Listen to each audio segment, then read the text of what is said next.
Réélection d'Erdogan. Washington appelle Ankara à renforcer la démocratie turque. Le président Erdogan remercie ses supporters alors qu'il vient de remporter un nouveau mandat à la tête de la Turquie, le 25 juin 2018.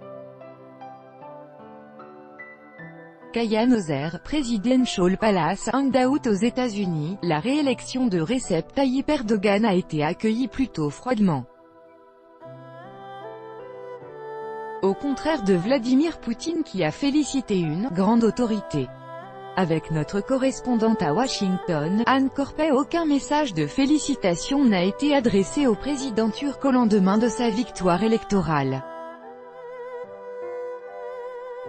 Le département d'État a déclaré respecter la décision des électeurs turcs et a appelé le président Erdogan à représenter les positions de tous ses citoyens. À la Maison-Blanche, la porte-parole Sarah Sanders a évoqué un prochain contact téléphonique entre Donald Trump et Recep Tayyip Erdogan mais a aussi évoqué entre les failles de la démocratie turque. Nous tentons d'organiser un appel téléphonique entre le président et le président turc pour réaffirmer la force de nos liens. Nous encourageons la Turquie à prendre des mesures pour renforcer la démocratie et à poursuivre les progrès afin de résoudre les problèmes dans nos relations bilatérales. Depuis 2 ans, les relations entre les États-Unis et la Turquie, alliés au sein de l'OTAN, se sont en effet dégradées. Les Turcs ont lancé une offensive dans le nord de la Syrie contre les milices kurdes soutenues par Washington.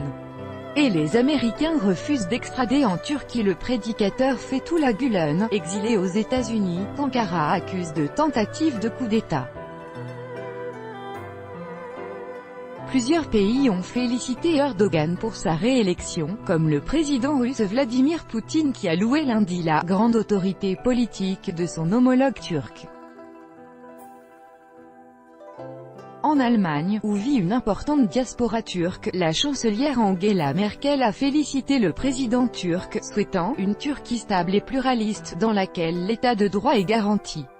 La Commission européenne a dit espérer qu'Ankara reste engagée avec l'Union européenne mais la chef de la diplomatie européenne, Federica Mogherini, et le commissaire européen à l'élargissement, Johannes Hahn, ont de leur côté estimé que les conditions de la campagne n'avaient pas été équitables.